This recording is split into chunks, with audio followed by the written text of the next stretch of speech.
Buckle up, folks, because today's case is one of those jaw-dropping moments in court that leaves you wondering how someone's life took such a turn. We've got a 27-year-old woman, 5 kids, and a criminal charge that's already put her dreams of becoming a detective in the shredder. Add in an ex-boyfriend who seems to be the root of half her troubles, a judge who's not afraid to dish out some brutally honest life advice, and CPS watching her every move, you've got the perfect storm. This isn't just about drugs, it's about choices, consequences, and whether you'd sacrifice everything for love or for your children. And trust me, Judge Boyd, he's about to rip through excuses like a hot knife through butter. Watch closely, because the truth that comes out in this courtroom will have you asking yourself, what would you have done differently? And are you Vanessa Castillo? Yes, Your Honor. All right, defense, I'm showing you acknowledgement of discovery. Have you received all the discovery in this case, and did you review it with your client? Yes, Your Honor. The court will find that the state is in compliance with discovery. Ms. Castillo, I'm showing you what's entitled Application for Community Supervision. Did you review that with your attorney? Did you understand it, and did you sign it? Yes, Your Honor. Next, I'm showing you what's entitled True Bill of Indictment. Did you review that with your attorney? Did you understand? You're talking too loud. The court reporter has to take down the record, and she's having a hard time hearing. And so am I. Because Brenda, today is Tuesday and everybody wants to whisper, except for people who are not on the record. All right. Did you review this document with your attorney? Did you understand it? And did you sign it in all the appropriate places? Yes, Your Honor. All right. Did you understand you're charged with the offense of possession of a controlled substance, penalty group 1 gram to 4 grams? That's a third-degree felony. The range of punishment is anywhere from 2 to 10 years in prison and up to a $10,000 fine. Did you understand? Yes, Your Honor. If you have a plea bargain agreement with the state, the court does not have to follow your plea bargain agreement. If for any reason the court does not follow your plea bargain agreement and gives you more than you bargained for, the fact that you entered a plea will not be used against you, and you will be allowed to withdraw your plea. Did you understand? Did you understand you have a right to jury trial, a right for you or your attorney to cross-examine and confront any witnesses the state would call, and the right to remain silent? I'm sorry? Yes. That's at 3 years in the prison. There's a $1,000 fine to be probated. There's no application for deferred adjudication. State recommends community supervision.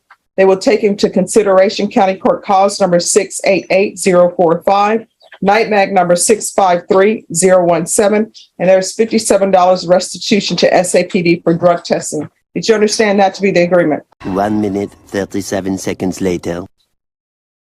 All right, after reviewing states exhibits 1 and attachments, the court will find there is sufficient evidence to find you guilty. The court will find you guilty. Are we proceeding with sentencing? Yes, Your Honor. We're asking to waive the PSI.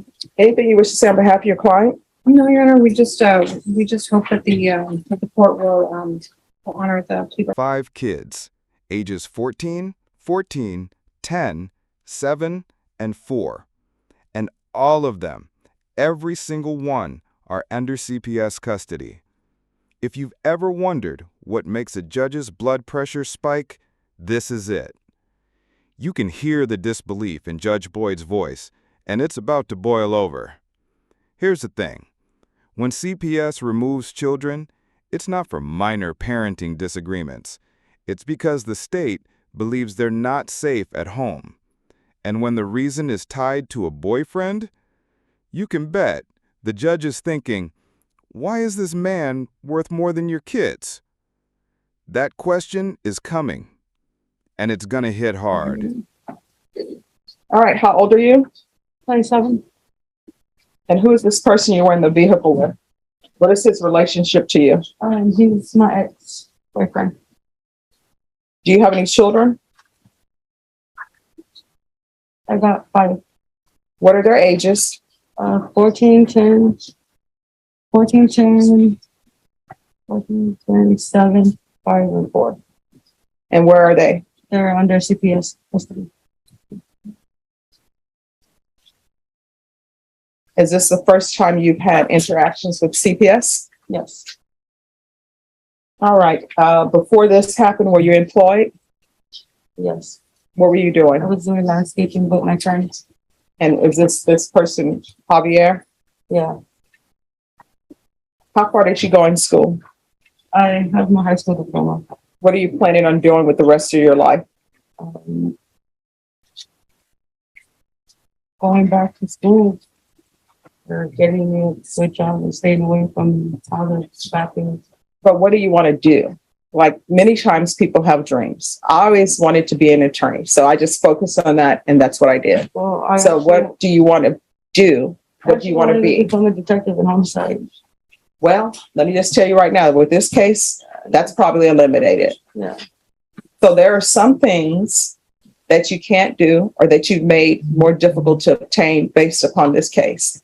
For example, anything that requires a license, they're going to check your background. They're going to see this. And it's going to be difficult, if not impossible, for you to do that. So that means nursing school, doctors, even if you want to be a cosmetologist, that requires a license. All right. So is there a drug issue? Why is CPS involved in your life? Because of my boyfriend. And how long have your children been in CPS custody? For going on a year and a half. So when you were with your boyfriend, CPS had your children. Yeah. So here's my question that I would always ask my client. People say they love their children. Why couldn't you give up your boyfriend for your children? I did. Well, no, you were in the car with them.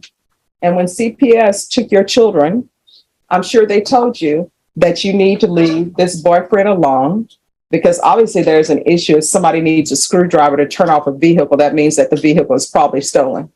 Right. I use a key for my vehicle. Right. I think everybody else did. So you need to ask yourself why you chose a man over your 5 children. Because a 4-year-old, a 5-year-old, 7-year-old, 10-year-old, maybe even the 14-year-old. You can't have these children and continue to give birth to children and bring them in the world and expect somebody else to care for them. Not my job. But since they're in CPS custody, guess who's taking care of your children? Everybody here who goes to work and pays taxes. You're not. You're not financially supporting them. You're not providing clothing for them. You're not providing shelter for them. You're not providing food for them. Your attorney is, he is, I am, everybody else who has a job. And I'm sure that CPS told you, and your attorney on the CPS side probably asked you, do you love your children? And I'm sure your answer was what everybody answered is, I would walk through fire for my children. I would give my life for my children. And CPS told you, well, we're not expecting you to walk through fire. We're not asking you for that. We're not asking you to give your life. The only thing we're asking for you is, Javier, we want you to not have any contact and leave him alone. And you can do that. So here's my little side advice for you. Your 14-year-old, 10-year-old, 7-year-old, 5-year-old, and 4-year-old, when CPS sets up visits for you and you're supposed to be clean and sober to see them, if you have no plans on being clean and sober, don't be breezing in and out of your children's life, getting their expectations up that their mom is going to do right and be right, and then constantly disappointing them. And as another side advice, until you get your life together, and perhaps if you want to get your children back, you shouldn't get involved in any other relationship with anybody else. You understand? That's fine. All right, this is what I'm going to do. I'm going to sentence you to 3 years in the prison, suspended and probated for 3 years. We're going to do a referral to felony drug court. You're going to remain in custody until drug court accepts you. And you need to be completely honest with them about your drug use. Otherwise, they're not going to accept you. If felony drug court does not accept her, do not release her. We're going to come back to court and I'm going to do something else. There's a $1,000 fine. That's to be probated. There's to be CPS compliance. So if you don't do what you need to do for CPS, you're violating the terms of your probation. Do you understand? I'm going to ask for parenting classes. Of course, if CPS is giving her parenting classes and she's joined them with CPS, that's fine. I don't want to duplicate services.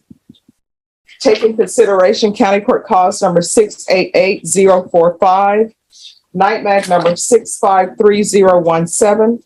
There's $57 restitution to SAPD for drug testing, 120 hours community service restitution, 40 of those hours will be waived if you provide proof of the COVID vaccination. Court is not requiring you to do that, but if you do that, 40 of those hours will be waived. I'm going to want a TAP evaluation while in custody. There's to be weekly reporting to probation until further notice. And probation, if the weekly reporting, if she has children's visit on the same day that she has the weekly reporting at probation. If there's one thing you don't ignore in a courtroom, it's a judge warning you about permanent loss of custody. That's not a scare tactic. Once parental rights are terminated, it's final. No second chances. Here, Judge Boyd is making it crystal clear. Keep putting men ahead of your kids, and you won't just lose them temporarily, you'll lose them forever. This is the legal system's last olive branch. Take it or watch it burn. Then her visit with the children, if that's verified, that will be acceptable. I'm going to want UA hotline until further notice.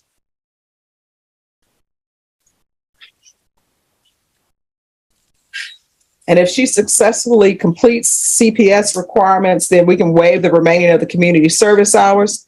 I'm going to want proof of employment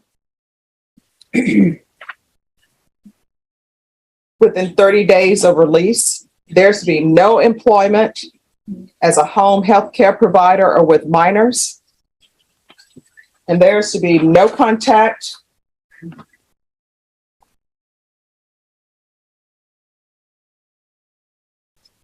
with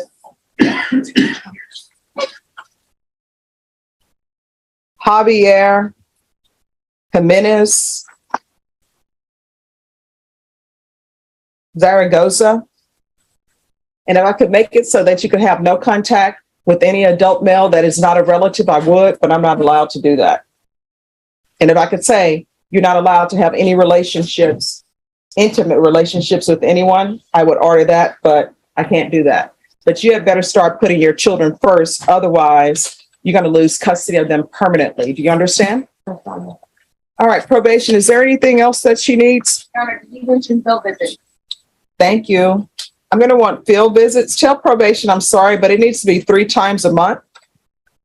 And there's to be no unsupervised contact with minors. Because what I've discovered, for some reason, people who have children in CPS care, their best friend always wants them to babysit their children. But you're not allowed to do that. Do you understand? Yes, All right. Is there anything else you need from me in order to be successful? Weapons or ammunition? If you have a question over what a weapon or ammunition is, you'll need to speak to